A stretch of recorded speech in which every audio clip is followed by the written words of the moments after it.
You guys are from Northern Virginia, right? In Maryland. Right. You understand the Underground Railroad? Yeah, we learned about it. Yeah, Did you school really? and stuff like that. Did you know that this place was part of the Underground Railroad? Not at all. Right. Well, there's a chain of historic sites from Delaware up to Maine, right? About 24 African-American historic sites, all very similar to this.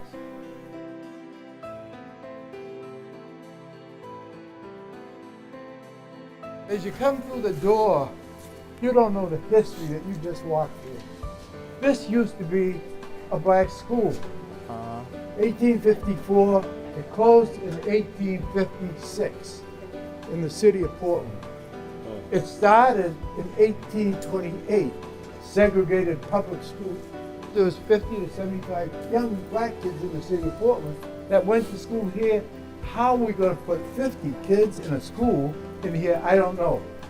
So what is it being like renovated into now? Like you guys are just fixing it up to make it look like the old school? That's or? correct. Okay. Yeah. We're going to restore it to what it was upstairs. Where we are here now, All right. we have the freedom to make it what we want. All right. In 1828, 3 black men built this church. And the reason that they built this church is that the church that they were in, they were all relegated to the balcony. They wouldn't let them come and sit down in the church. And they said, this isn't right. Yeah. And at that time, the churches in New York and Philadelphia were all starting the Amy's and all those churches. So they had a model that the people in this church used that model to build this from. Okay.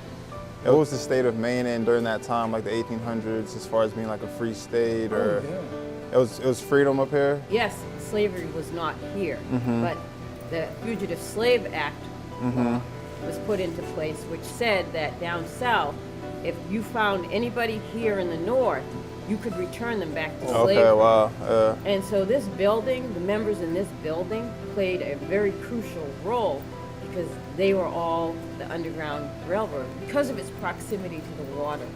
A lot of them came via ships, Right. and a lot of black people, that's the only work that they could really get was the maritime work. Right.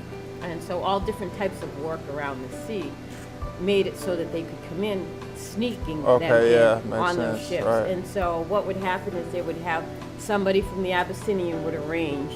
They knew when the person was coming in. They went down to the waterfront. They whisked them right away when they came in.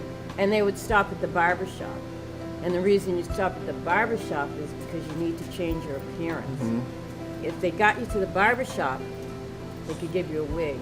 So that whole And network then working together. That's Right. with the Quakers usually in town. Yeah. Then they would take you to maybe the secondhand clothing store so that you could get something else besides what you had on.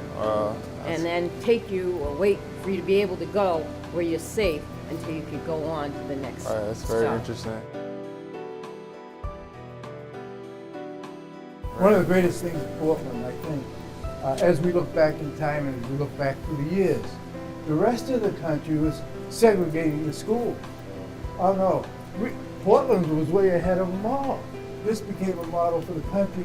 Nobody talked about it. So they integrated, and the first thing that they did, what did they do? Well, was part of it, same thing you do, play sports. All right. All right, that was it, heart that kind of took it to bring it together. I had no idea that was important. Stuff they don't teach you about in school. Today at the Abyssinian, I thought it was a really remarkable experience. I think just learning about Black history is always something that is always intriguing, especially being a young Black man in Portland, Maine now. Just coming up to Maine, I didn't know much about Maine in the first place. And then to know that such a historical place is right here where I'm playing is pretty cool.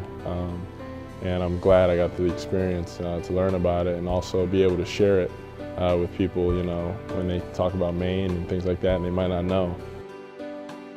When you go to a museum, you often find artifacts from a historical place, but when you're actually in a historical place itself, it's very humbling, and you can actually look around and you can visualize the people who are here and how they played an instrumental role in the community.